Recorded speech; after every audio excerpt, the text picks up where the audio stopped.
This is Haymaker Combat Sports. Hear it here, coming straight from the source. Only with the real, they ain't here to dress it up. Sweet science, MMA, you can get it all from us. Trust, 5 stars cause it's lava. And through the fight game, we can guide ya. Slick talking, putting them in caution. Passing all the guards cause the audio is awesome. What you waiting for? Spread the word, tell a friend. This the podcast where all of the discussion ends. When they start going strike for strike, this the show that'll tell you what you seen in the fight. They ain't playing on the mic, this a welcome to the show. Warm it up for the squad, Haymaker of the bros. I'm a bow wow, you can hear from the pros. It's Haymaker Combat Sports, time to roll. Welcome back, Haymaker Combat Sports. I am your host, EJ Reed, joined by my fellow host, Aaron Admire, Steve Johnson. How's it going, fellas? Well, I thought it was Wednesday all day, so there's that. Yeah, man, Tuesday is a little bit of a drag. And then when you realize it's not Wednesday, you're like, geez, when is this week going to be over, man? Man, I thought it was Wednesday all day, and then funny shit happened. My daughter got home from school, took a nap. She woke up at 6 o'clock freaking out. She's like, why didn't you wake me up? She went and got dressed, got her backpack and shit. She's like, okay, I'll see you after school. She thought it was 6 in the morning. Oh, man. Well, how early was it, you said? It's 6 o'clock tonight. It was 6 o'clock at night? Yeah, because she fell asleep after school. She woke up thinking it was morning. Oh, man. Yeah, this like daylight saving. It kind of messes with your head a little bit because it gets dark at like 5 now. And like you said, you take a nap, you get up, you don't know what time it is. That's funny. Yeah. I'm like, this time change happened like a month, 2 months ago. Still not used to it. Weren't they supposed to get rid of that? Man, that's what I thought too. Like everybody was talking about we were supposed to get rid of it. And I guess it passed. Yeah, you probably know more about the passing laws shit than me, but it passed like the House or the Senate, and then the next people blocked it. Probably went past the House, and then probably the Senate probably blocked it. Yeah, just get rid of it. It did like the science and the research, and it doesn't make sense. It made sense for like farmers back in the day. From what I recall. No, it didn't. It didn't even make sense for that. All you're doing is taking an hour of daylight at the beginning or at the end and moving it to the beginning. Like they can get up an hour later and do their farm shit. They don't need to wreck everybody else's day. Like, you know, the saying was, you know, I think it was a Native American thing. Only a white man could think that you can cut one end off the blanket, sew it in on the other, and think you have a longer blanket. You still have the same amount of time. Like it makes no sense. Yeah, it's not gonna be 25 hours in a day now that you do that. it just adjusts where the daylight is. Like get up an hour earlier, or an hour later, or whatever. Like stop wrecking everybody's shit. Hey, I agree with that. Could probably have another podcast talking about the ins and outs of stupid things that go on in the world. But this is a Combat Sports podcast, and this past weekend, fellas, we had a lot of things going on in the combat sports world. You had 2 cards. You had UFC Austin, and then you also had BKFC 56. So I wanted to kick it off with a little bit of UFC. Had it going down in Austin, Texas. I don't know if they been to Austin before. It's been a lot of shows, so I don't know. I'm sure they had to have. I mean, Austin's a third, fourth big city in Texas. I'm sure they would have had to. And I also wonder if they're going to start doing more in Austin, because Austin's like really exploding on like the podcast and comedy scene. Like that's where all like Joe Rogan, Tom Segura, they all moved down there. And it seems like Austin's having like this little explosion right now. Yeah, a lot of people like exiting California and moved to Austin because the cost of living is a lot cheaper down there in Texas. And yeah, I don't blame them. Like you said, that's why Joe Rogan did it. He got that $50 million deal with Spotify or whatever, and you know California was going to take half of that, so he said, "Screw it, I'm moving to Texas." Yeah, like Austin is kind of like the hotbed as far as like the tech, a lot of the tech world. That's like the second hub. A lot of the people are moving from Silicon Valley to Austin. I think Google has a hub in Austin as well. So it's definitely a flourishing city. Man, we need like a little siren or alarm for when we get news pop-ups. I just got a pop-up. Chimaev, he tore a ligament in his right hand against Usman. Really? Yeah, but he's looking to come back at UFC 300. That just popped up as we were talking. If he's on UFC 300, I could see him being the opening fight because that's going to be stacked. I mean, he's up and coming still. That was his first fight in middleweight, so he's kind of in limbo. So I didn't know he tore his ligament. That's crazy. Before we get into this UFC Austin card, did y'all see that news story about Jamahal Hill? His brother, the domestic violence thing. Yeah. Mhm. So when Admire first sent me the story, I'm like, man, he beat up his wife or girlfriend. But then I went back and looked at it, I think today, because I kind of just left it alone. I'm like, man, stuff like that kind of depressed me, especially with Rise started that. But then I went back and looked at the story, like his brother. I'm like, y'all are like kind of tricking people when y'all putting this domestic violence. I guess technically because it's your family, but I wonder why they had the headline like that, domestic violence. Because it got us to click on it. If it said he got in a fight with his brother, you'd just be like, okay. But domestic violence, it got the clicks. Yeah, people with brothers or cousins like used to fight all the time. Like this might be a regular Tuesday you fight with your brother. I mean, I've been to a lot of barbecues where families fighting family, you know. Your uncle has a little too much to drink and starts grabbing somebody's ass, and then there's a fight. I mean, it is a little different because he's basically a walking weapon. But I don't know if his brother has fighting credentials or background either. I don't know if you know about that, Steve. I wouldn't think so. Maybe I would like to think of the details of it. Who called and like did he get his brother called police on him? Like I think all of that would factor in on, and then like you said, that domestic abuse word. I mean, you figure that's linked to a man and a woman, especially lately when we see it, and then you click on it, it's his brother. I saw something, Sean Strickland. He said, "You're not my brother if I can hit you." That was funny. So yeah, that's a whole crazy situation. Yeah, Apparently, and I know ahead, some Admire. states. I know there's some states that if somebody calls the cops for like a domestic violence thing, somebody has to go to jail. You know, one of the parties involved has to go to jail just to separate them. That way, nothing happens later in the night. So I don't know if it's that type of situation, but it could be.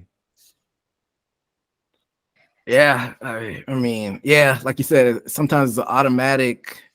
Somebody has to go to jail, so that's still unfortunate. I mean, because they say all press is good press, but you don't want that press around you. Because, like saying earlier, somebody sees domestic violence, they're gonna assume it's your significant other, and it's just his brother. And apparently, I think they said he knocked his teeth out or something crazy. Well, I mean, if your brother is a UFC fighter, former champion, don't mouth off to him. Yeah, but you still your family. You don't want to walk on pins and needles. It had to have been some type of alcohol or some libations involved with that. Could be. Sprinkle with family issues, it'll probably happen. Yeah, so hopefully he gets all that sorted out because we want to see him in the octagon. We don't want to see him on the sidelines for something stupid like that. But yeah, let's talk about this card, UFC Austin. And since we got that BKFC to talk about, I'm not going to go through all the prelims, but there were some notable things that happened in the prelims. I think it might have been the first time ever 2 back-to-back KO slams. And I was chatting in the chat with Admire about it. I don't know if you got to go back and watch it because they were on the prelims. You had Drakkar Klose defeating Joe Solecki by KO slam. And in the next fight, you had Cody Brundage defeating Zachary Reese by slam, and he followed up with some punches, but you don't see a lot of these often. Am do you get to go back and watch this, the highlights from this? I saw the highlights on TikTok. It was a pretty big deal. I think you're right that's like the first time there's been back-to-back slam knockouts. I want to say it's like 9 and 10. It hasn't been a lot of KO slams in the history of UFC in general, and to have them back-to-back. Imagine if you would have put like money on that in Vegas. How much you? The odds on that would have been insane. That would have been like a 12,000 to 1 shot. Mm-hmm. Hey, what do you think about those slams, Steve? Well, let me think. I think it was the Drake Hard one.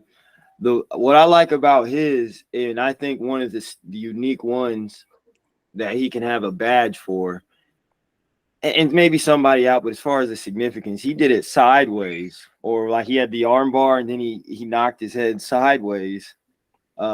Usually you'll see a slam where they hit the back of their head, but I think that was a smart, very smart thing to do. Like I said, we never expect those, but good ups to him. The other one I wasn't able to see. Yeah, the other one, he didn't knock him out clean. He followed it up with some punches, but he was basically out from the slam, and it was also to the side of the head. Like, you don't see that often. Yeah, that's crazy. You saw both on TikTok, Admire? Yeah. Which one you think was more impressive? The first one. I mean, it was just, it seemed more powerful. He didn't have to do the follow-up with it. It was just good slam. I'm a big fan of the slam knockouts, and like I said, we don't see them often. I can't even remember the last one. What comes to my mind is Matt Hughes and Carlos Newton. I think it was Carlos Newton. What about Rose Namajunas and oh yeah, she caught it on the side of her head, like almost in a twisting motion. What made me a big fan of these body slam knockouts is when Arona against Arona. Yeah, the powerbomb. Yeah, and that's still to this day with just when somebody puts emphasis on a punch, like that was emphasis on a slam. I don't think anybody matched that except Kevin Randleman. Yeah, Randleman and Fedor, was just unfazed. Got up and just beat his ass. Yeah, that was what was that? Was that like a body slam? I can't quite recall the exact slam that was that fight. It was like a twisting suplex. Yeah. Right on Fedor's neck, man. I thought he broke his neck. Okay, yeah. Okay, I remember it because he twisted and went to the side and was like, boom, and got airborne. He left off his feet off the ground. If I remember, at the almost last contact, it was just straight gravity and body weight on slammed down on his neck. How's he not paralyzed from that? It was nasty. And it shows how much of a beast he is. That's illegal. I know in the UFC they went back and amended. You're not allowed to directly slam them on their neck on purpose, or like power drive them on their neck, but stuff happens. But yeah, shout out to Fedor's neck for being able to take that. Yeah. Oh yeah, like you said, that's probably like one of my favorite too, seeing the KO slams, and you don't see a lot of them. Like I said, I want to say it's been less than 10 or right around that mark in the UFC history. You see them in other promotions, but definitely exciting stuff. But before we get to the main card, let's talk about the headliner for the prelims. You had Miesha Cupcake Tate defeating Julia Avila by submission. Steve, I know you said you got to see this. How do you think that Tate looked? I think she looked good. She pretty much controlled it and then was able to get the sub. What were your thoughts on this? Exactly, and looked like a little bit of remnants of her old self. I think she had a little hard time her past fights, but like I said, she looked like she's working in there like she was her last fights, and then she got the rear naked choke, which is, I think that's one of her tools in the shed that she uses also. So I think she looked pretty dominant, and I think that Avila, was that's her name? Avila. Is she like younger? She's younger than her, isn't she? Just by 2 years. 2 years. Well, it's still she can compete in there, and Admire with Tate getting this win. She's no spring chicken, but she's got a name. Where do you see her going next from this? Well, I did hear a rumor that the UFC was trying to put together Rousey Tate for 300. From what I heard, they haven't got Rousey to sign it yet. They don't know if she would be ready in time, but I know that that's one fight that they were making a push for Tate's next fight. Rousey was supposed to come back anyway. 300's coming up, their big, staple event. So I really wouldn't count it out. I mean, we've seen it twice. And I think it might go different this time because Rousey's been out for 6 years. I really don't have any interest. They make it cool, but yeah, like, both of them aren't at the stature that they were. Rousey still has a name. I think it would be like probably like a one-off. Wouldn't it probably be like a Brock Lesnar situation where he did that one-off at 200? It'll probably be something like that. Yeah, because I don't think Tate or Rousey really. I don't even think they're interested in making a title run. They're just coming back for promotion and a little bit of money. So Tate flirted around with flyweight a little bit. She lost there and went back up to bantamweight. She's older. It's harder to cut weight. What do y'all think about them actually trying to build up this featherweight division? I guess they got rid of it. They hadn't had anything official come out with it, but Nunes vacated both belts. Why not have a name like Miesha Tate maybe get that belt?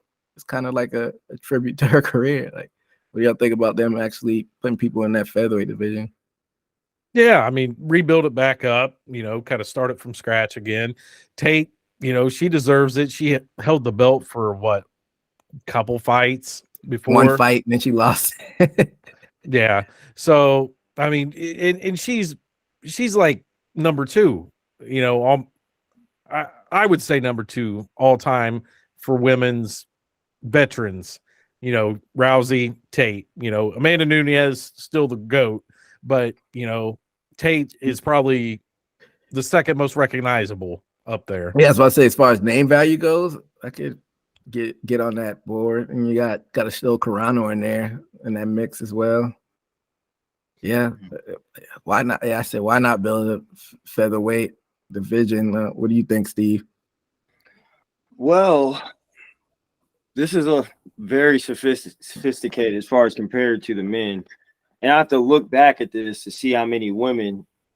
You can go the Diaz route just to do good fights and just have fight with people that's been champion around your era. How many people from Miesha Tate's era still are fighting today to even come back like Diaz and throw good fights and not necessarily go for a title run? I don't think necessarily anybody's still there from her era. If I'm trying to think about it. That's still, maybe like a Rocky Pennington. That's about it. Maybe. And I think that's the difference between somebody of her stature with a name and somebody from men. It's like you still got men lingering from like Diaz, it was okay to fight Pettis and fighting those. What was his last fight? I can't even remember. But he was still good in fights. People. We talking about Sergio Pettis or Anthony Pettis? Anthony Pettis. He's gotten that fight. I can't remember Anthony's last fight. It was in the PFL, wasn't it? Yeah. Well, I was just saying when he just coming back to get fighters around her era, just to get that legacy fight without worrying about a competitive going for the belt. I wonder if she even has that option. Yeah, and I was gonna say if they're not gonna do that and like work her towards a belt, they should make a females like BMF, like a bad bitch title. Let her be the first one to win that or fight for that one. Yeah. Get them the fake belt going through there. Just create some crazy matchups. I don't know if I get what you're saying, but is a Tate style conducive to get a belt like that? She's more of like a ground, and I think Andrade would be perfect for it. the BMF women's equivalent. Yeah. She actually knocks him. But I get it. Yeah. Have like something like that fun for her just to go out and fight for it. I mean, she's a bad woman on that ground. She knows how to get it done. Yeah, On that. I mean, give her flowers. Yeah.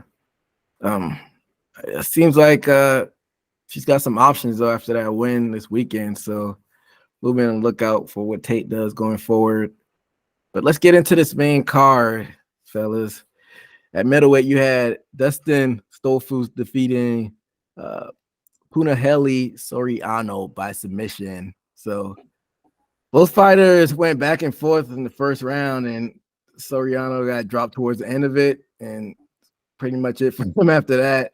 He was able Stolfus was able to get him down in that second round and submit him. So what were your thoughts on this fight, Admire?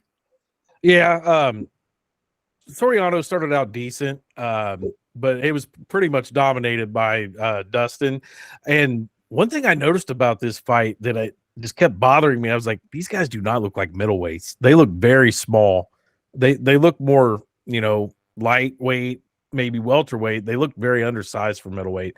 I don't know if it was the camera or what, but nothing too big and impressive with it. Dustin landed, I think, 4 takedowns or something. He attempted more than that, but he outstruck him, got that submission. I mean, decent fight. It was a good fight to kick off the card. Yeah. Nice curtain jerker. Nothing like too outstanding about it. So let's go to this next fight. We had the wily veteran Clay Guida in there, but he lost to Joaquim Silva by decision.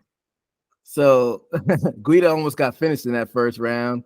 He came back in that second round, and he showed some grit. He had some good grappling in that second round, but then we go to that third round. Silva was the one pushing that action and going for those submission attempts and was able to notch that W. So what were your thoughts on this fight? Man, I am gonna go back and rewatch this fight because I initially scored it for Guida. He controlled the first 4 minutes of the first round. The last minute, it got pretty bad. But should that 1 minute override the 4 minutes that he was controlling it? Second round, I think Guida won. He was landing the bigger shots and all that. Third round, it kind of might have went either way. So I'm thinking the judges probably gave Silva rounds 1 and 3. But definitely. I don't know. I'm going to have to go back and watch it because I just, in my mind, I thought Clay Guida did very well. I think there was a couple years there where his chin, we thought it was getting soft, but he took some heavy shots in this fight, and he landed a lot of good shots, though. I mean, he was mixing up his combos, going to the body a lot. He looked really good compared to what he has the last few years. So before I get your thoughts, Steve, he was, like you said, he did have a lot of control in that first round, but he wasn't really doing any damage, though. So don't you think the judges probably gave him more credit for the guy almost finishing Clay Guida? That's how he was able to steal it. Like we talked about earlier, UFC, the judges are emphasizing damage more so nowadays than actually just controlling them and really not doing anything with it. Yeah, but I mean, to me, Clay Guida landed a lot of good stuff. I got their stats here. They landed the exact same significant strikes. Guida threw a lot more strikes than Silva. Guida attempted more takedowns. They both landed 2 takedowns. So, I mean, on paper, even it's very close, and Guida kind of has the advantage if you just look at the fight stats. I don't know. The end of that first round, it probably left the impression on the judges. That's what they remember from that round is that last minute of him getting kind of beat down. But I think he mixed in a lot of combos and landed some decent shots in that first round, the first 4 minutes. Steve, what were your thoughts on the fight? Much agreed. I was looking at this fight and I'm like, I can tell something in his mind that made him switch up his style. One thing, my opinion, I think that hair did something. You see a lot better. Second of all, usually I would see him throw strikes. It would be distraction strikes, try to get a takedown or try to brawl like Diaz and get caught. But he was throwing some little Mike Tyson sway punches left and right, throwing leg kicks, mixing it up, like Admire said, to the body.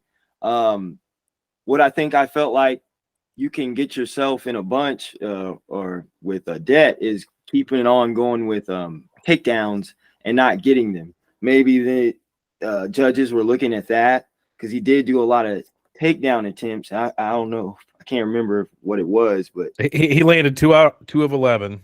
2 out of 11, which, and defending takedowns can may look good or dominant in a fight.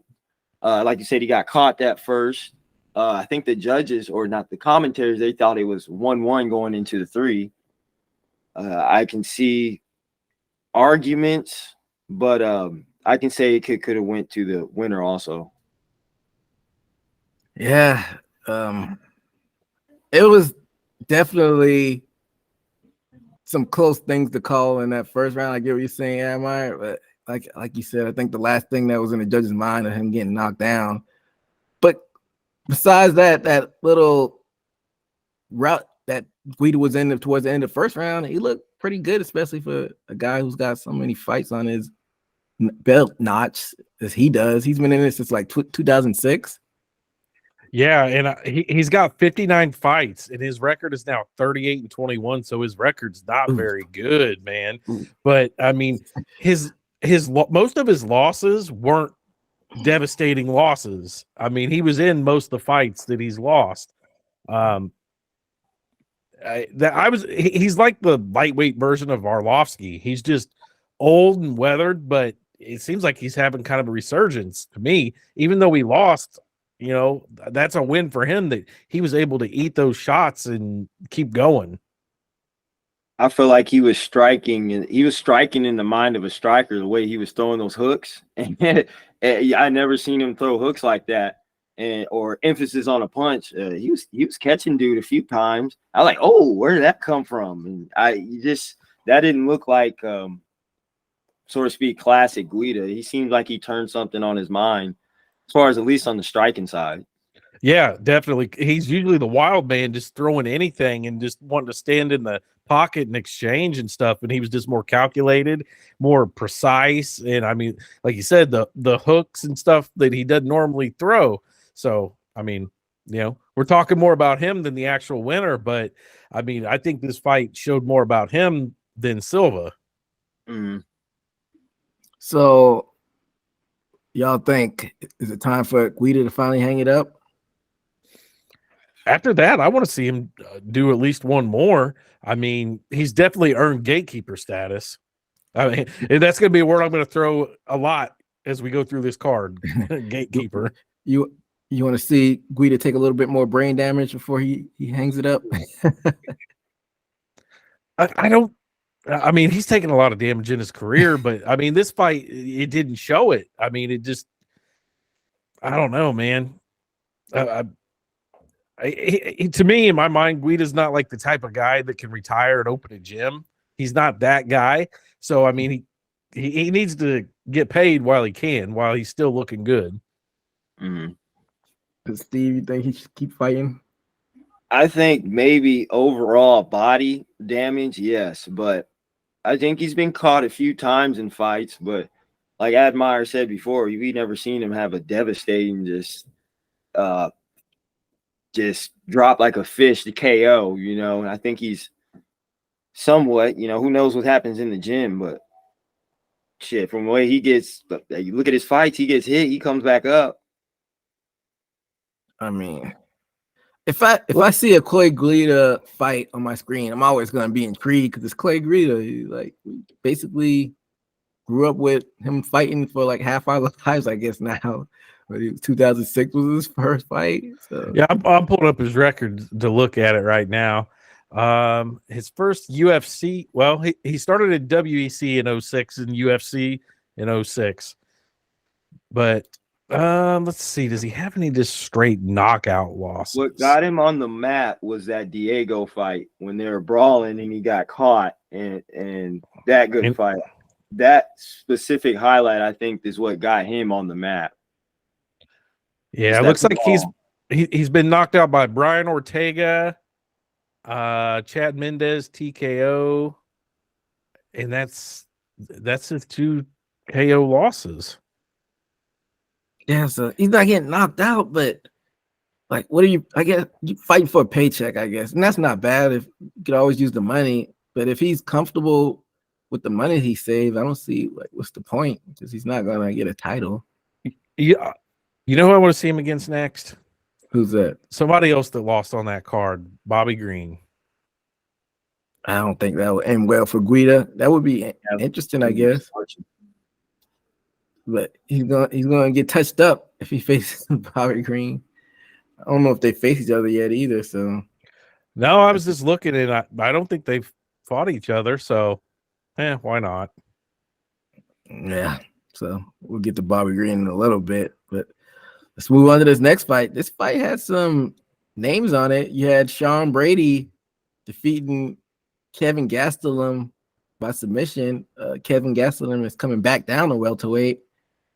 So the story of this fight was Sean Brady dominating the grappling game for all 3 rounds. The crowd was a little restless. The Boo Birds came out for some reason, but I don't think they were appreciating the grappling. But Brady was able to get the Kimura in the 3rd round. What were your thoughts on this fight? To me, Gastelum is just the most inconsistent fighter. You'll see him show just like this spark of greatness in some fights. And then you have a fight like this where he gets taken down and he just looks lost, like he can't do anything. I mean, this dude has beat a lot of people. He's beat Johnny Hendricks, Tim Kennedy, Michael Bisping, people like that. But then he loses to a lot of people that he really shouldn't, So this is another one. I'm going to throw out the word gatekeeper. I mean, Kelvin Gastelum, he's a gatekeeper at welterweight and middleweight. You're not going to see him ever above the top 5 again. Yeah, I officially say it. I used to look for Kevin Gastelum fights, but I'll add a word after gatekeeping. Gatekeeping bum. Yeah, I'll say why. He upsets me. You do all this, and you were competitive at middleweight, and people were saying that what would he be at welterweight? And we thinking it couldn't be you're gonna wait all the way to your last career to go to welterweight and then perform that boo-boo performance. And then even after having good fights in middleweights, but seeming to not always, he got to the height and realized he couldn't do it. And after that, it seems like his heart is out of the game now. I really honestly feel that. And you figured that you didn't leave with success out of the class, middleweight class you were in successfully, figuring you were saying that he's trying to reinvent himself, and saying you went to win welterweight and it looked like you didn't have a day of welterweight. You just came in here, you came in the UFC as a wrestler and promoted as that. I think he had a college wrestling or took it. He was known to be a good wrestler and almost compared to Tyron Woodley after they fought. I think for what his track of time he has and his credentials, he shouldn't have put on that performance like that. I don't know what happened. Yeah, like y'all both touched on, he kind of floated back and forth between this and middleweight. He had his moments at middleweight. He had issues of making weight at welterweight, and it just looked like his heart wasn't in it. And we all know you can't play MMA, so if your heart isn't in it, you might as well go ahead and retire. He didn't look good in this at all. So yeah, that kind of goes to my next question. Y'all think he should just hang it up at this point? Because after he got in that battle with Izzy Adesanya, I thought he would be like the next to maybe get the title. Like maybe if Izzy slipped up, he might have been able to snatch that title right after him, but he kind of fell off the map. So I don't know where would you go this guy. He's 2-6 in his last 8 fights. I mean, how's he how not many, cut by how now? many since Israel? What's that? You can go ahead, EJ. Go ahead. You said how many? What I was fights like, since how Israel? many since Israel?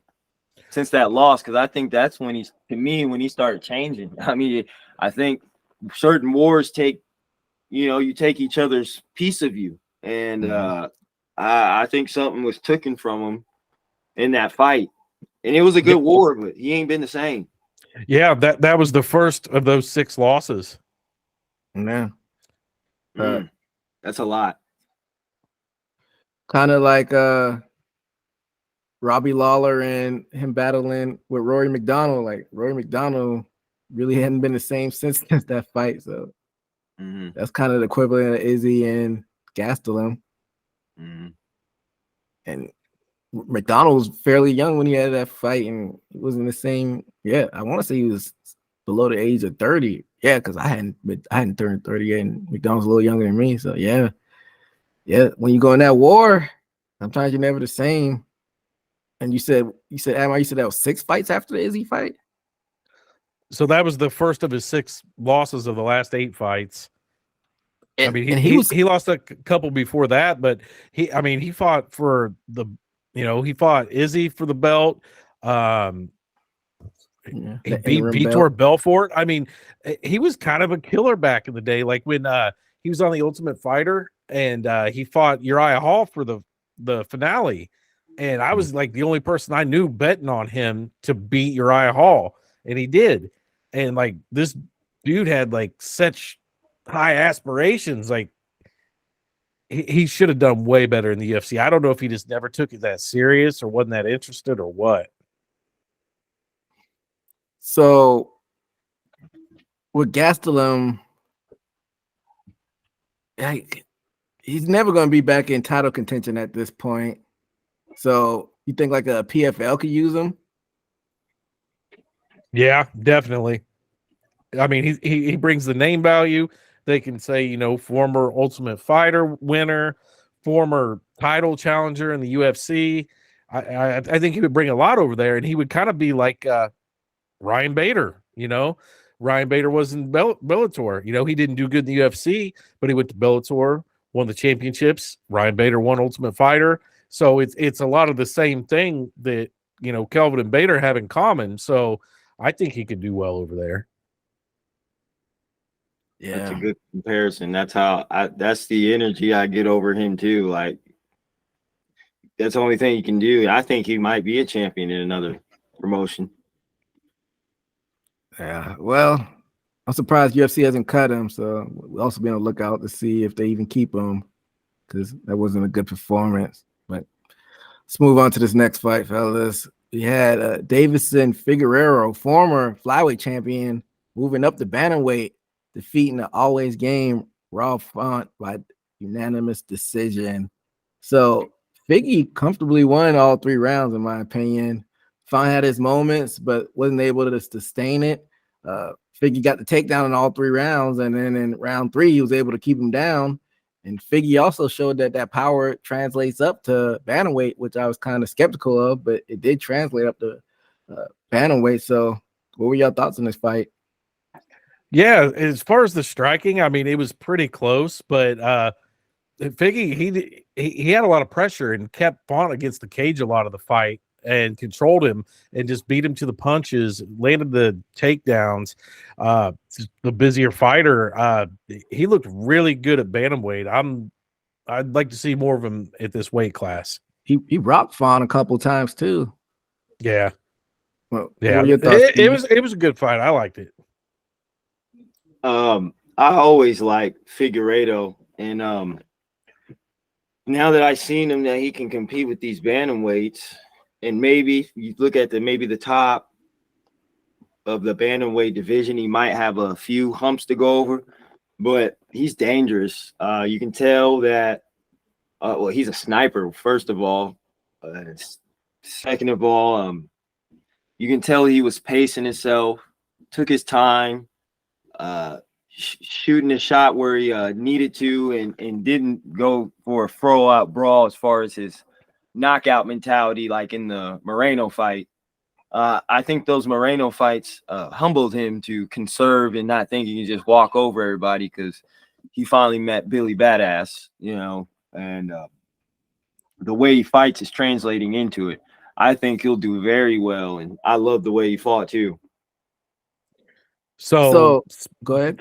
So speaking of him, I heard this rumor as well. Big E kind of came out of that fight unscathed.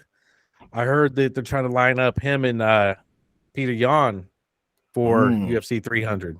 Be amazing fight. If they're gonna stack this 300 like we're thinking, that'll probably be on the prelims. Yeah, yeah. I mean, I remember like 100 and 200 had just stacked ass prelims as well. So, yeah, that's one fight that I did hear about. And then we were just talking about the fight before this. The other one I heard was Gilbert Burns and Brady. On 300? Yeah. That would definitely be a prelims. No shade to Gilbert Burns, but he hasn't been hot as far as name value as he has been in the past. I don't know if you have the rankings headed in front of you, Admire. What was Rob Font's rank, or what is his rank now, I guess? Font's rank now is 9. He came into this fight, I think, at like number 6. Oh, so is Figueiredo ranked now? Yeah, he's number 8 now. He moved up 2 spots, so he came into that fight at number 10. They already had him at number 10 at bantamweight. I believe so. Wow, did he fight at bantamweight before this? I could have swore this might have been his first one. I might be wrong. He might have had a fight at bantamweight before this one, because they typically don't rank you until you at least have one fight. What was his fight before this fight? If you have it in front of you. Let me see. Because at flyweight, he's definitely still ranked number 1 or 2 before leaving. He fought Moreno before that. So that's crazy. They ranked them at bantamweight even before his first fight. That's crazy. I think they had him ranked. If not, then we're doing this on the fly. I could tell you he's number 8 right now. So, and they're thinking about doing him versus Peter Yan. Peter Yan at 300. If he were able to beat Peter Yan is up there. I mean, I think they're avoiding Peter Yan to fight Sean O'Malley at all costs. I don't think they want to see that. No. I mean, he already beat Peter Yan, but I don't see them doing a rematch with him and O'Malley, because I don't think O'Malley won that match.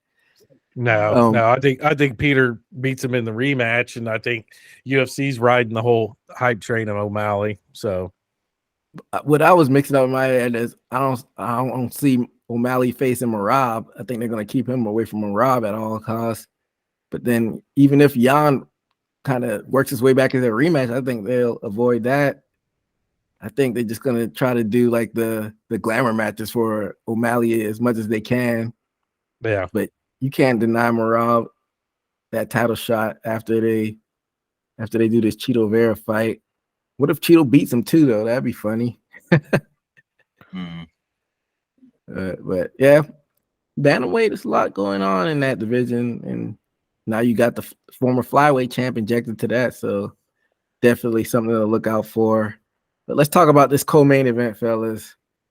We had Jalen Turner defeating Bobby Green by KO. So this was an instance of where keeping it real goes wrong.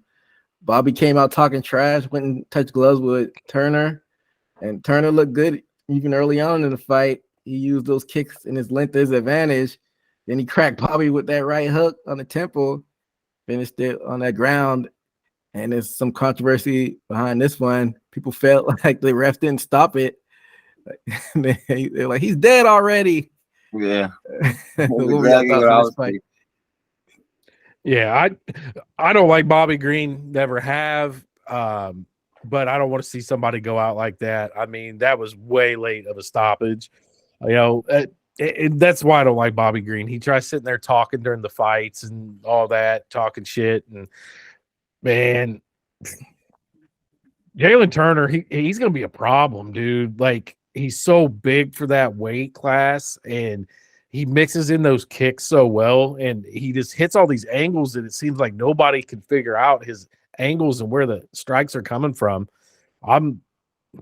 he's going to make it up towards the top. I don't know if he'll be champion one day, but he's going to make it way up there. Yeah.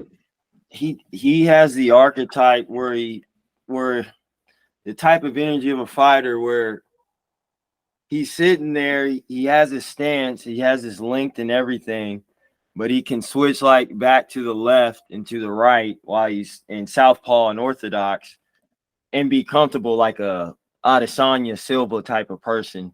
And like you said, I think he is a problem based off of how Bobby Green fights. He's what do you call that? A Philly shell type of bobbing and weaving, slipping, hands down. I think Jalen's long length and his kicks kept that in check for especially that right hook to be right straight to flush him right on the temple. I can't remember exactly what type of punch, but yeah, Jalen's always been one of my favorites. And obviously it's like Bobby Green because his style, how he fights, and he makes engaging fights. That beatdown, I call it. I mean, you might as well watch The Christmas Story and see, just get beat down and see the kid. Somebody has to pull it off, you know. Just come back and forth. And there's certain things, deep gashes and awkwardness of somebody getting beat down and they're unconscious and the referee didn't stop it. You know, I like organized violence, sort of. This is what MMA is, but I don't like brutality, and that was too brutal for me to watch. Yeah, and that's what I was thinking. I was like, man, the refs have such a hard job because if he calls it too early, then he gets shit on, and if he lets it go too long, he gets shit on. I don't know if the refs need more training, but I mean, that was definitely too long. Bobby Green, for most of it, was covering up, but then towards the last 2 or 3 hits, he was just completely out and couldn't even cover up. So it was weird. And then, yeah, man, Jalen Turner, he's in that southpaw stance. It was like, I think it was 30 seconds before the big right to the head. He threw this right hook to Bobby Green's body, and I thought that body shot, as hard as it landed, I thought that would have dropped him. I mean, he was throwing just heaters. Yeah, I mean, I don't even know you weren't a fan of Bobby Green though. Admire. I haven't been a fan of Bobby Green ever since he kicked James Krause in the nuts like 10 years ago. They ruled it as a TKO, but the replay showed that he did catch James Krause's cup. So I James Krause, Kansas City boy, I got to go for him. But, Bobby Green, the trash talk in the middle of the fights, if he was a little better, go ahead, talk your shit. But, he's had some losses. Yeah, I mean, I'm sure he was a meme all over. Well, that was a pretty brutal. People felt bad for him. So I don't even know if he's a meme, but in the future, once people find out he's okay, then he's definitely gonna get tormented online for getting knocked out like that. Yeah, he already posted a TikTok saying he's fine. It might have been a late stoppage, but he ain't mad at it, and he's doing fine. Like, he didn't even look like he was swelled up or anything when I seen him. Yeah, and this was a replacement fight, wasn't it? I think Bobby Green was supposed to face somebody else. Yeah, Bobby Green was supposed to fight Dan Hooker. And I think we talked about this on a different show, how we like to see Bobby Green go against Jalen Turner, and it happened by accident or by other circumstances. I think Turner was in the top 15 and Green were, so I don't know where you would go with Jalen Turner because he looked damn good in this one, but he had a couple losses before this. Yeah, Jalen Turner came into this fight ranked at number 12. He's now number 10. And Bobby Green came into this fight number 11 and is now 14. So they have some matchups they could play with. So we'll be on the lookout on what they do with both fighters because you got to bounce back after that. All the trash we were talking about, Green. And I heard about this story, but I didn't actually read about it. I heard that Green and Sarukian got into it at a hotel or some nonsense beforehand. I don't know if that came across your feed, Admire. Yeah, I seen something about it, but I didn't read too much into it. Yeah, so gotta cut all that behind the scene nonsense, Bobby Green. So let's move on to this main event. We had Armin Sarukian defeating Beneil Dariush by KO, and this was not a long affair. So Sarukian made quick work of Dariush. Went for the knee, but missed and followed up and dropped him with that short right hook and finished him with ground and pound. I think it was less than a minute. What were y'all thoughts on this fight? I mean, there wasn't much to it. I'm a big Dariush fan. He went on like a tear, just win. And then his last two fights he's dropped when in my mind, those are both number one contender fights. I just don't think he's built for it. When he gets that chance, he loses. He lost this one, and then before this, it was Charles Oliveira that took him out, and that was definitely a number one contenders fight. So, I mean, I don't exactly want to say gatekeeper to Dariush, but he's always going to be that guy floating around 3, 4, 5 that never makes it up to the big show.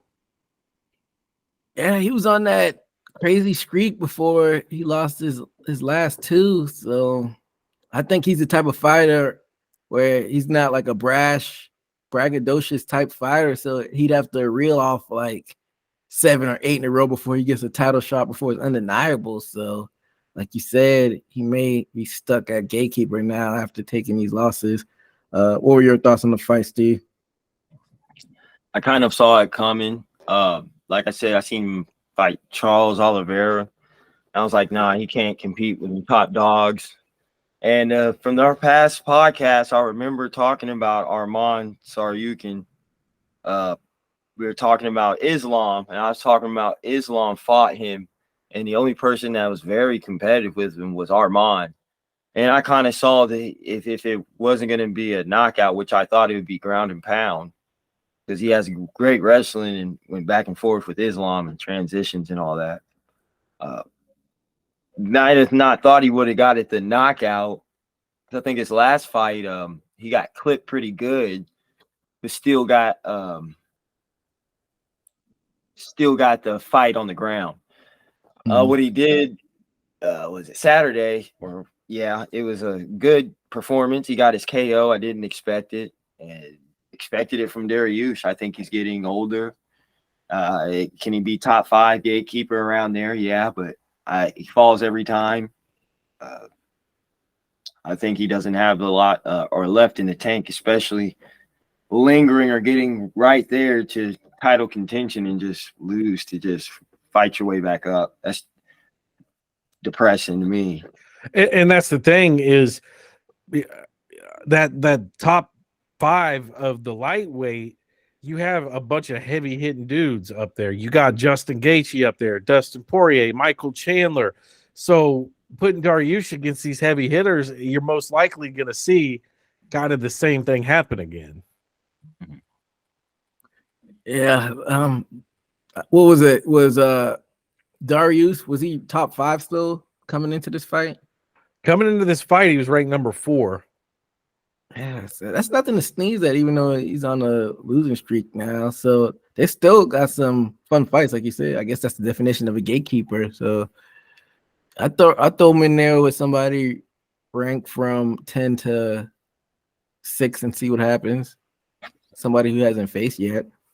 Yeah, I don't remember who all he's faced. So in there, 10 to 6, you got Gamrot, Fizev, Dan Hooker, and Jalen Turner.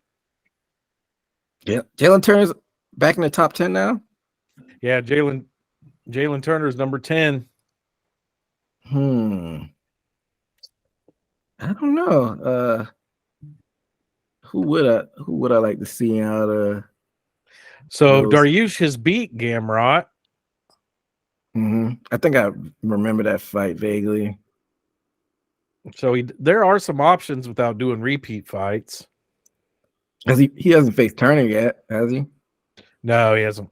He hasn't fought Turner. So, I mean, that would be a good test. Since he's a gatekeeper now, if Turner could beat him, he could vault into the top whatever.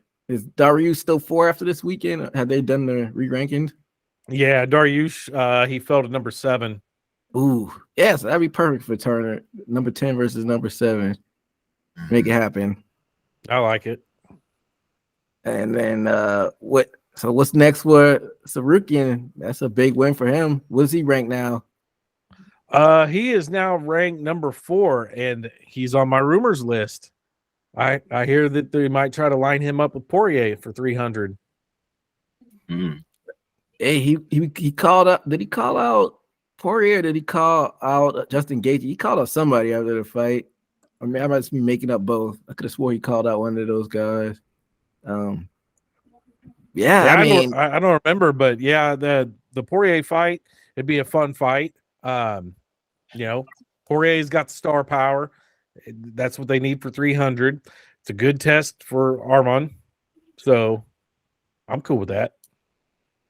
and if you're Poirier, it's almost like a lose-lose situation, but he's kind of stuck between a rock and a hard place at this point.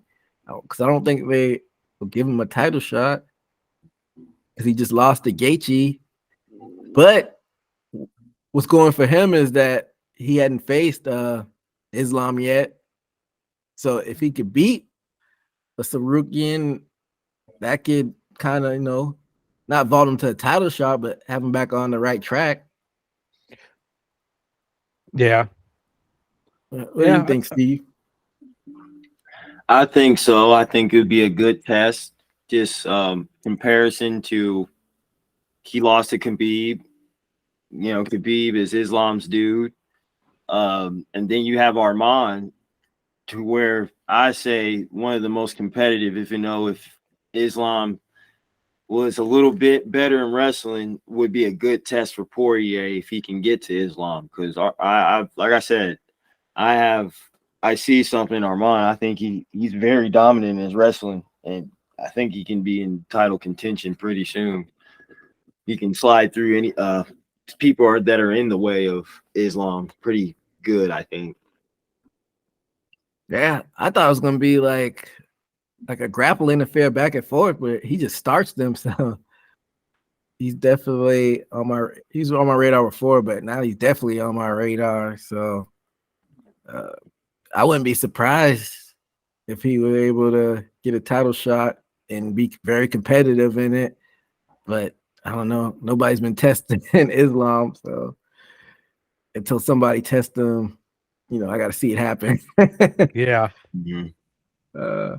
But yeah, it was a good night of fights overall. Like, they had some names on there, like they may not be like headlining a pay-per-view, but a lot of people that could co-headline a pay-per-view. They made sure to give the people their money's worth out there in Austin. But fellas, we had another card, BKFC, this past weekend, and we all know the sport of bare-knuckle is brutal. It's getting late early, so I'm not gonna go through all of these fights, but I'm gonna basically go through all the former UFC fighter fight, and I do want to talk about the heavyweight fight before we get into the former UFC fighters fights. I know, Amar, you got a chance to see this for the heavyweight title. Mick Terrell defeating Arnold Adams by KO. I just thought it was funny how you think it was more. I mean, it was a KO, but it seemed like the big boy just got tired in that one. And got tired. I mean, them dudes were throwing the kitchen sink in that fight, man. Like, it was back and forth. I mean, it was brutal. When we first started talking about bare knuckle on here, I made the statement that I think it's safer because usually it's a couple hits and they're done. But this whole card was just back and forth shit, man. Like, it's brutal. That was I would hate to be fighting one of those heavyweight dudes. Like, they were throwing it hard and they were eating a lot of punches.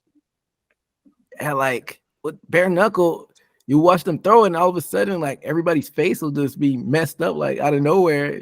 Because you don't hear it with the leather swinging, and it's just fisted, and you're like, oh, well, he's messed up now. And it's just crazy. But that was entertaining. But we had Jeremy Stevens defeating Jimmy Rivera by TKO, two former UFC guy. So Rivera looked good in those first couple rounds. He was going to the body.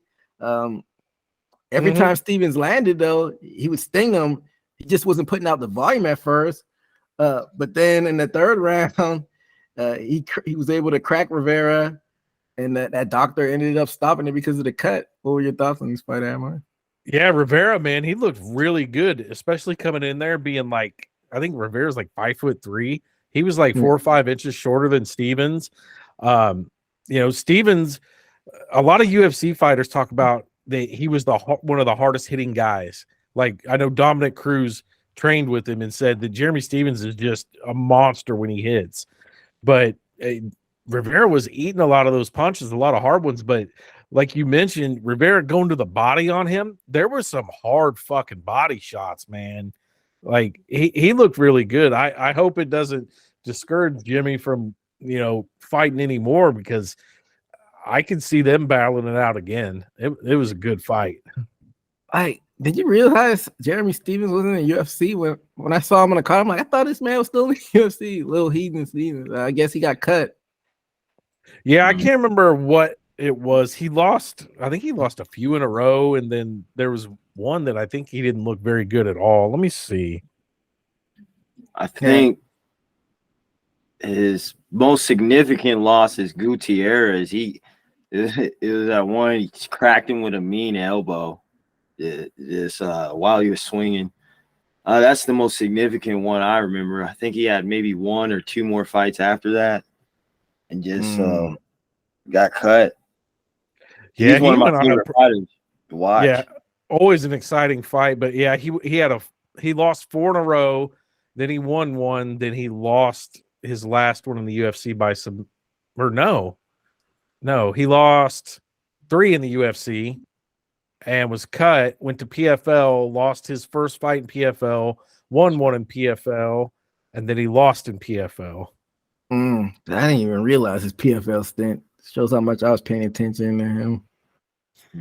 But yeah, his, like, let's see, 1, 2, 3, 4, 5, 6.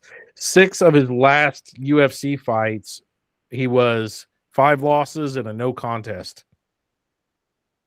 Jeez. Well, maybe this is his niche now, just being a bare knuckle guy. We always usually throw that as the default when somebody flames out UFC, go over to BKFC.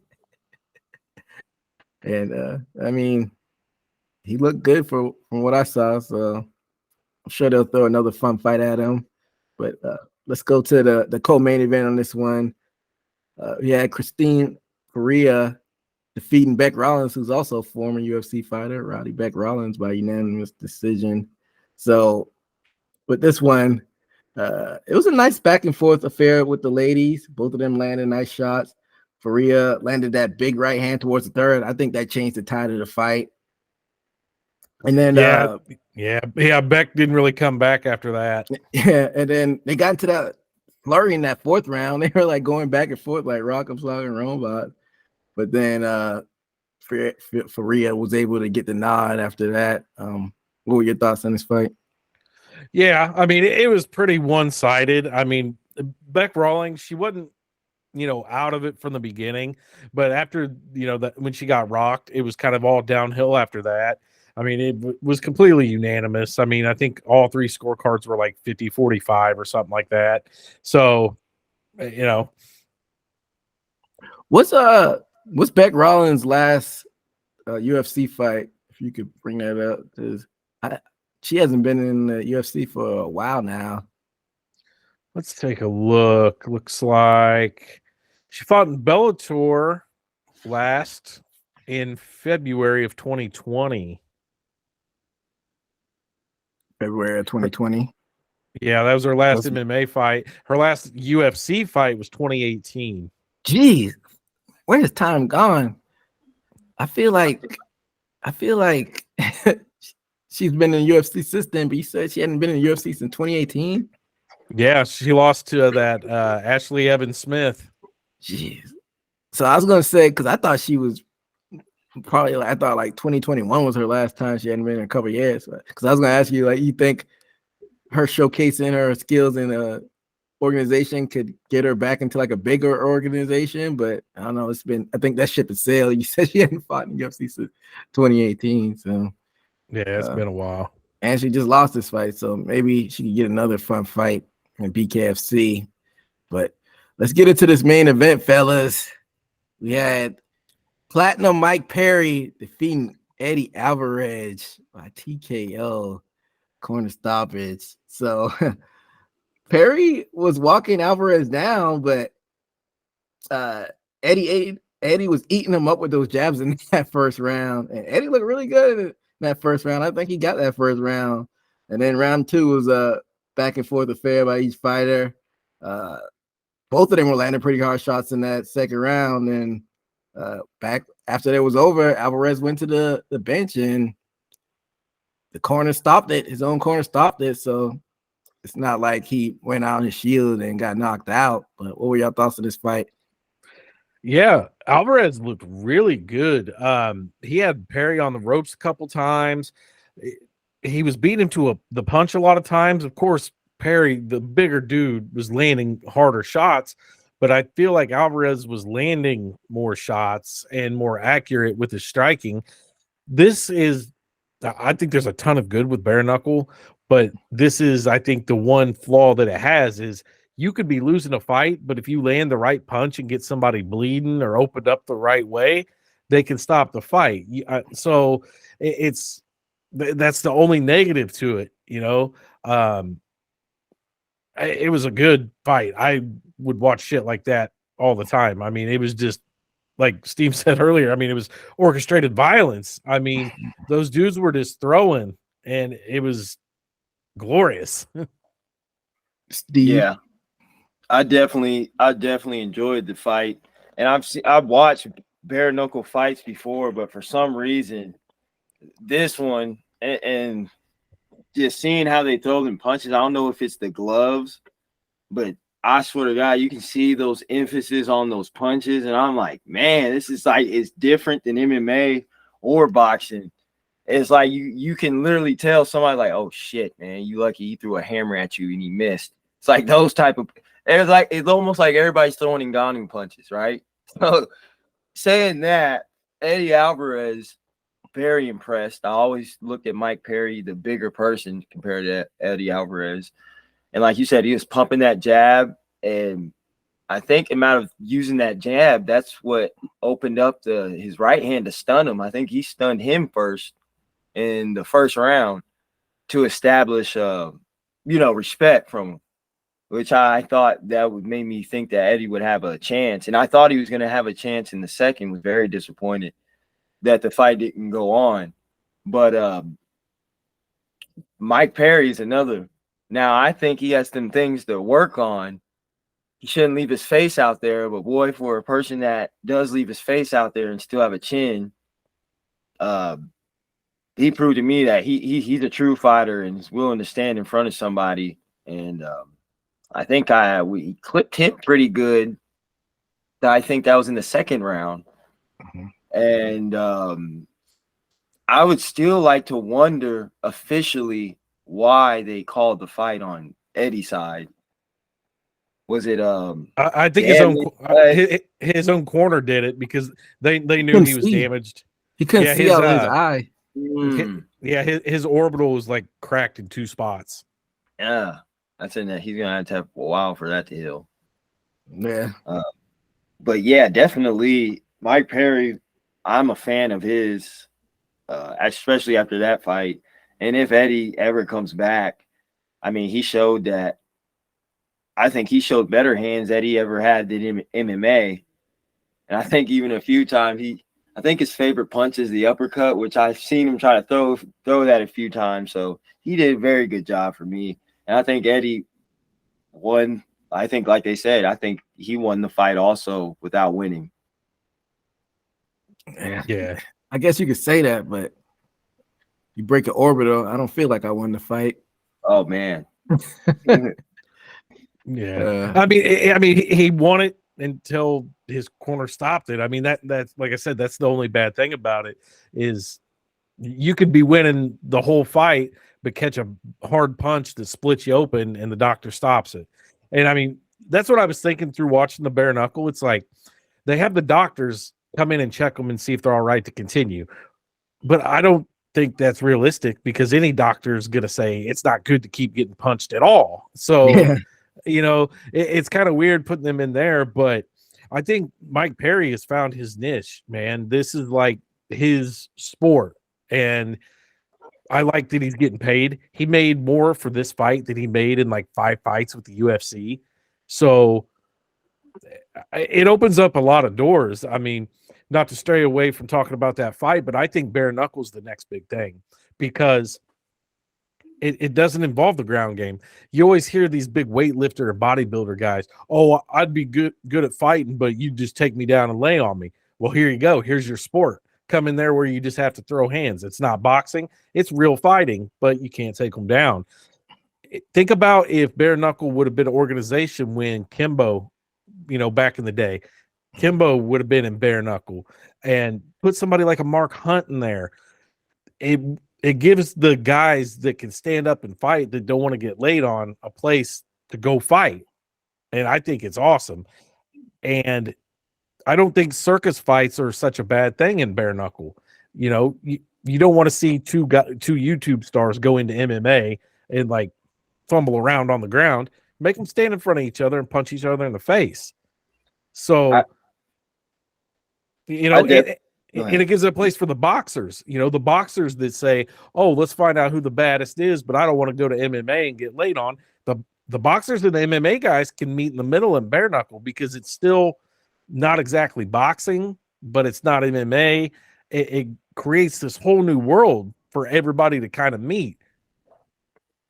I definitely agree because even on an MMA striker level, it's like MMA, I got to worry about takedowns if I'm a striker. Boxing, you can kind of defend behind them gloves pretty good if you get to somebody that knows boxing pretty good. With bare knuckle fighting, which I think I might agree with you, Admire, it's something new, maybe not on the horizon to beat everything at front, but there's a sense of urgency in there. Like it's not just you just posting and you just fighting like a Tyson Fury and just popping your jab. Them damn punches get through. All of them hurt, and you just can't stick and pop and move. Like a sense of urgency. You see how they swing. It's like, ha ha ha! They trying to get him out of there. It looks more intense than boxing and striking MMA. It really does. Especially something without blocking the hands that you can see the emphasis on everything. Yeah, and like the Alvarez thing. A boxer can't come in there and take a bunch of jabs or something like that, like they normally could in a boxing ring with the big gloves. There's going to be a sense of urgency for them. I like the 2-minute rounds because they're not wearing themselves out completely. So when they come out for the next round, they still got a lot of fire in them. Like, I think it is the perfect setup and the perfect sport for just right now. I think this is the best thing.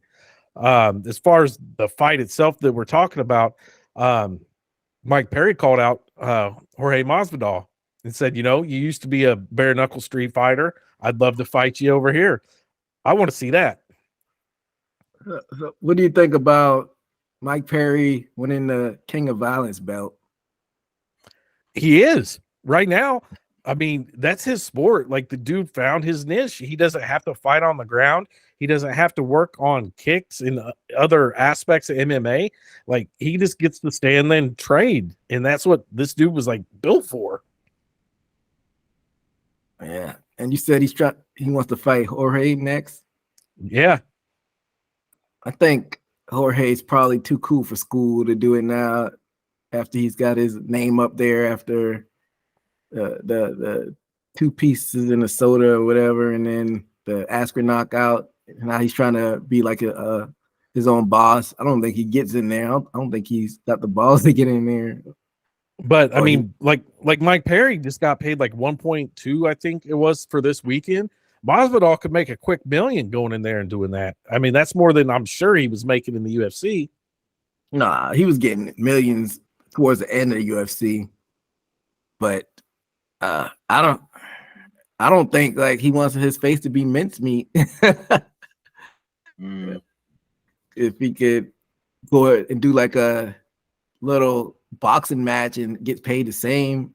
So I think he's trying to run his own boxing organization, and if he could do a fluffy boxing fight, why not do that instead of getting hurt? Because like Steve was saying, like it's a sense of urgency in there. Like you're not gonna see a lot of people doing a whole lot of jabbing because like that takes a lot of you throwing jabs without gloves on. You could break your hand possibly. So I wouldn't mind seeing a fight him and Masvidal, but it's got to be some close to UFC burnouts that are able to go over there and there'd be some fun fights with Mike Perry. Like whatever happened to like a Chad Mendez? Wasn't he over in BKFC for a little bit? Yeah, Eddie Alvarez beat him his last fight in bare-knuckle. So I mean, there's a lot of UFC guys that would benefit by making that jump. If you just think about like throughout the years, you know, like I said, Mark Hunt, but like even I mentioned Arlovsky earlier. Andre Arlovsky is a great boxer for MMA. You don't have to worry about the takedowns. Even if an older fighter wanted to come back, Chuck Liddell could go to bare-knuckle and probably do decent because he doesn't have to waste energy on takedowns, blocking kicks, and defending different things. It's a wide open door to me. So what about like a Yoel Romero? I don't know what his contract status with Bellator is now. Why don't Perry versus Romero? Yeah, I mean, you could do that. A lot of those guys. Well, if like the first hump to get over is actually getting somebody to sign because it's not for the faint of heart. It's definitely a bloody affair. So, hey, I was entertained by the whole card. So, like you said, it might be the next big combat sport to blow up, but it might have some of those same hurdles that MMA had in the beginning. Like people thought it was a blood sport and it's too much to put on TV. So you think they'll be able to get over that hurdle though? I don't think they need to. One thing that I noticed is if you look at their, you want to call it a ring or cage or whatever they fight in, they had a lot of these off-brand things. It's like they can't advertise other places. Like they had OnlyFans advertised in there. Yeah, you know, if they're going to be the toughest sport, the bloodiest sport, the most brutal sport, get these endorsements from the companies that can't really be mainstream like that. You know, like the UFC used to. Like the UFC used to have like the condom depot and like all the weird shit like that. I mean, there's a lot of stuff that can't be mainstream that can go with bare-knuckle. I don't know that a lot of states will license it because, you know, UFC, like, what was it, like 08 or something that they just got New York? Or it was probably even after 08. The UFC New York wasn't until 2016 with Conor. Right. So there you go. I mean, so you're definitely not going to get bare-knuckle in New York, but if you hit the spots that you can do it, start exploring overseas because like Michael Bisping, I believe he used to be a bare-knuckle boxer over in England, like before his MMA days. So there's other countries that still do that type. Yeah, it's got to be. I don't think you should try to like put all your chips at one time. I think it'd be good for them to like slowly, gradually build it up, and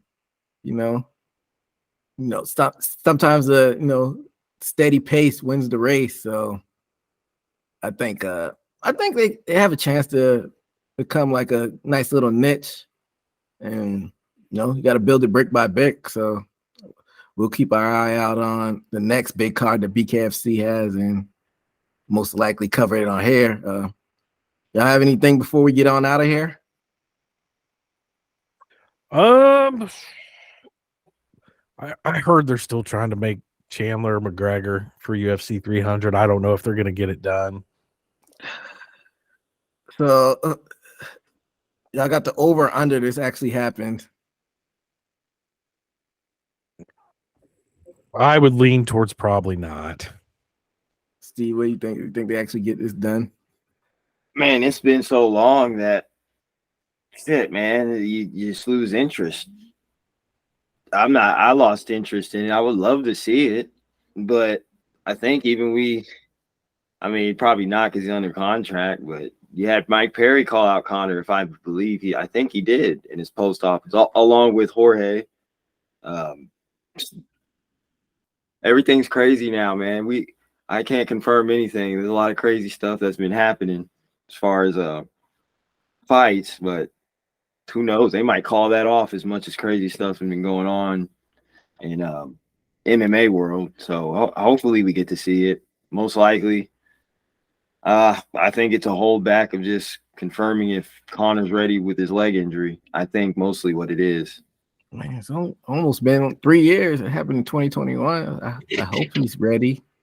It wasn't as devastating as Silva's accident or our guy Chris Weidman's accident. So, and then I seen something, I haven't confirmed it, but something about Conor McGregor's fourth child was recently born.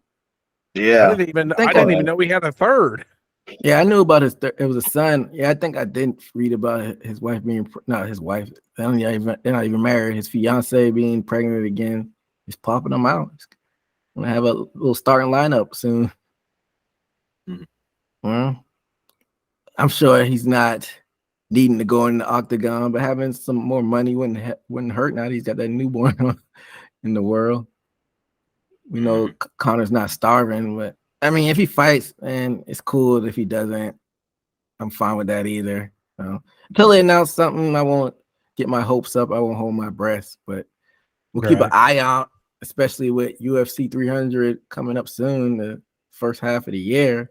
See what they have to announce something soon. Yeah, I'm sure they'll start announcing it like January, February, kind of, showing their hand a little bit on what's being cooked up for that. So, as soon as we find out, of course, we'll be here to talk about it. But, big things coming up in the year of 2024. But, yeah, that'll do it for us here at Haymaker Combat Sports. We'll be back next week to preview and review that UFC 296 card, which is shaping up to be a pretty exciting one for the fight fans. And we also got some new partnerships and ventures that we'll finally talk about next show too. Pretty exciting things for us going here at Haymaker Combat Sports. But that'll do it for us here at Haymaker Combat Sports. Until next time, be safe out there. Later.